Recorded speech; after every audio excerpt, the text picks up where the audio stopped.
Então, gente, oi, tudo bem?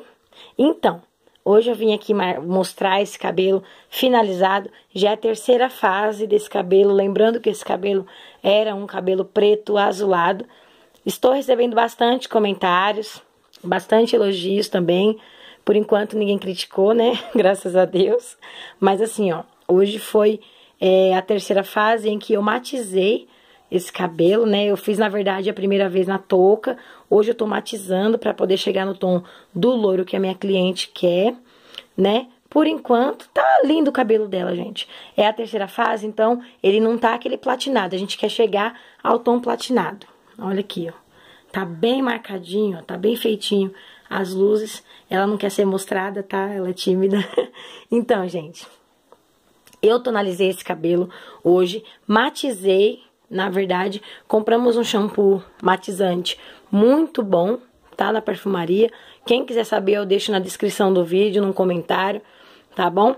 E quem quiser saber as marcas, quanto eu usei, qual a tonalidade que eu usei, tudo que eu usei, deixa no comentário que aí eu posso postar pra vocês, tá bom?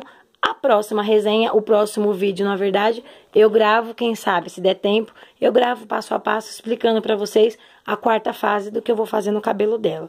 Por enquanto, o cabelo tá finalizado, fiz uma bela reconstrução agora pro fio não ficar tão maltratado, ó. O fio nem tá tão maltratado, porque por ser um cabelo que tá passando por descoloração, por tá passando, né, por vários processos químicos aí, e fora o calor da chapinha, do secador, do Babyliss. Tá bom?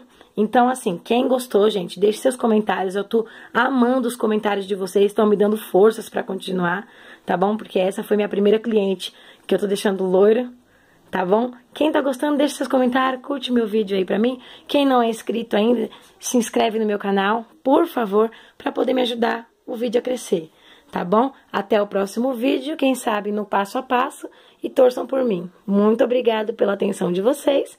E até o próximo. Tchau, tchau.